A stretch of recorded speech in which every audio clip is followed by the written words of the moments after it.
Coming up, experts advise the community to make heart-healthier choices during American Heart Month. Plus, UTRGV Women in STEM are breaking stereotypes and encourage more to join the field. Details ahead. And challenges of dating for Gen Z. How dating apps are addressing the problem. KVAQ-TV starts now.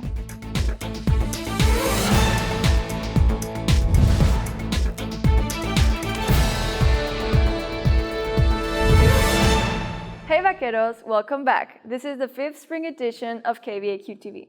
I'm Monica Chavez. Today is Monday, February 12th, and at the top of the newscast, American Heart Month is not just about watching your chocolate intake for February.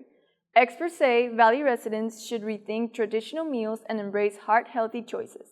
Julia Guerrero has more with the story. Health professionals say now is the time to take note of habits that could lead to negative cardiovascular health.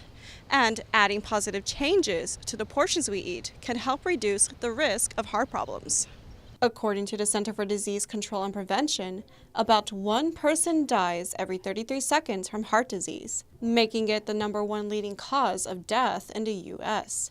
Daily food choices significantly impact heart health. And here in the Valley, where unhealthy food is deeply part of the culture, alternatives may be less appealing. Registered dietitian nutritionist Rachel Villarreal says the traditional Hispanic diet is actually a good diet, but has been muddled over time by westernized thinking. Right, so we tend as a country to eat more meat. We eat more saturated fat, we eat a lot of salt. We start combining those things with our traditional diet, and that's where we kind of go awry. Villarreal says the traditional Hispanic diet consists of beans that have a lot of fiber and vegetables such as tomatoes, onions, and bell peppers. We have all of these great foods in the Valley, but sometimes we kind of get away from them because we've kind of westernized eating. According to the American Heart Association, 2.5 servings of vegetables is the portion recommended for an average adult based on a 2,000-calorie diet.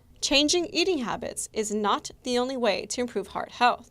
Director of Student Health and Wellness Cristel Escolona says exercising daily makes an even bigger impact on our heart.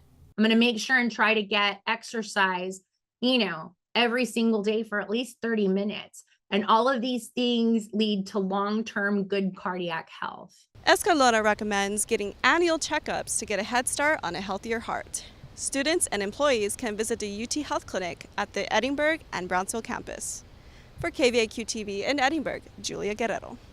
As birdwatching becomes more popular, so does the number of visitors to the Rio Grande Valley from all across the country, promoting natural conservation efforts at the same time. Here's my story. At certain times of the year, exotic birds such as the fantail warbler can be spotted here at the Brownsville campus, and that is why it is a favorite site for bird watchers. Many birders, they come here because this is such a wonderful place for birding. Assistant professor in the School of Integrative Biological and Chemical Sciences, Andrea Contina, says birdwatching is one of the fastest growing industries in the world, having a massive impact in a region's economy. Contina teaches a class called Subtropical Ornithology, where they research the breeding ecology of birds, essentially nesting behaviors and reproduction. Contina explains eBird as a global database, where bird enthusiasts can contribute their bird observations to the population trends analysis. They take great observations and then enter their observations in this publicly available database. And so my students download the data, but my students also enter their own observations. Community Outreach Coordinator for Audubon, Texas, Yvette Stewart, says the organization was established in 1923 and is the state branch of the National Audubon Society. They work to conserve and restore natural ecosystems with a focus on birds. In the Valley, we do own the Sable Palm Sanctuary. It's currently operated by the Gorgas Science Foundation, but we're trying to protect that remnant habitat of the sable palms. So that's a really unique habitat. Green jays love it. Chachalakas love it. White-tipped doves love it. Stewart says birdwatching is not only good for conservation efforts, but also good for humans overall. But they also keep our mental like cognitive abilities, if we're getting older and you're an older bird watcher, it can help keep like your synapses firing. For more information about birding in Texas, visit tx.audubon.org. For KVAQ-TV in Brownsville, Monica Chavez. February 11 marks the 9th annual International Day of Women and Girls in Science. Here at UTRGV, some STEM role models are paving the way to encourage more women to join STEM. Andrea, let's get to the story. A computer science professor addresses the stereotype in the U.S. that leads to a gender gap across STEM fields, and others discuss ways to widen STEM for women. According to the National Science Foundation, the characteristics of the STEM workforce in 2011 and 2021 increased from 32% female to 35%. Assistant professor for the Computer Science Department, Marcia Ayati, says she never thought being a woman in STEM was special. Ayati says her computer science class in Iran was 50% female and 50% male. When she came to the U.S., she had the realization she was one of the few STEM women. She says most of the time her female students are the ones with the best codes in class, but they do not participate as often as her male students due to stereotypes. I'm sure I have not ever seen any female who is not capable to do any STEM. Never, ever in my whole career. Associate Dean for the College of Sciences and founding director of the Center of Excellence in STEM Education, Cristina Villalobos, says she is the only woman in certain committees. You know, when you have a diversity in committees, ideas come up. You know, new ideas come up, new perspectives are brought in. Villalobos teaches calculus classes and says that given an estimate, only 5 out of 40 students are female.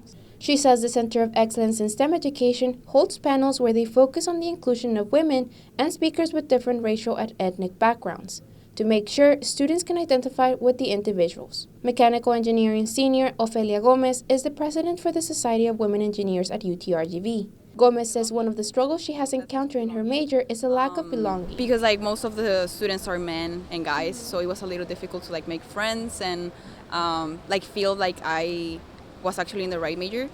Ayati advises women to not let discouragement veer them away from becoming successful in STEM. Students can find out more about the Society of Women Engineers through B-Link. For KVAQ-TV in Edinburgh, Andrea Flores. UTRGV Athletics revealed the football team's first roster on National Signing Day last Wednesday.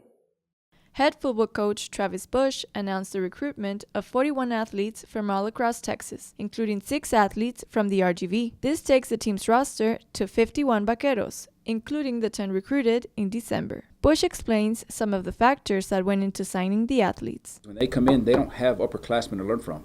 You know, they don't have juniors and seniors to show them around and teach them the culture. So we really made a point in this class to really look for those leaders, look for those mature guys. We need those type of guys that could set the foundation. The Vaqueros will start practicing in the fall to prepare for their first season of NCAA Division I competition in 2025. Bush says they expect to add more athletes in the coming weeks and will host tryouts for enrolled UTRGV students in August.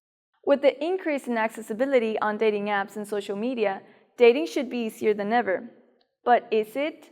Reporter Dathan Trevino explores Gen Z dating in the modern day.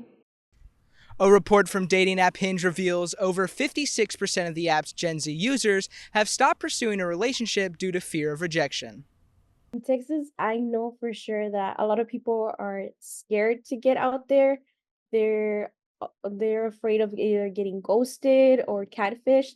In the same report, Hinge states 57% of its Gen Z users admit to holding back their feelings in fear of being a turnoff. Marketing freshman Natalie Munoz says she feels the new generation lacks commitment. Situationships is the new word. It's like other people have a situationship where you're not dating, but you're doing something with the other person. So it's like not formal. Why the lack of commitment? Couples counselor Jessica Hope Murph says she has seen social media cause distrust in relationships. One or both of them will go and start looking through social media, start looking through history. It just causes so much insecurity, within the relationship.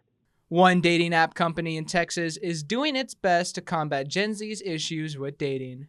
Meet Texas Ambassador Shirley Escobedo says the company holds many face-to-face events to have potential daters meet in person first. When you reserve a spot for an event, based on the location, either McAllen or all over the valley. You go there and you get to speed date people. Hinge says it is encouraging Gen Z to build their rejection resilience by laying their intentions out from the get-go. For KVAQ-TV in Edinburgh, Dathan Dervino. Thank you, Dathan, and thank you for joining us. Make sure to watch us Monday through Friday on VCAST monitors and social media. For KVAQ-TV, I'm Monica Chavez. Have a great week, vaqueros!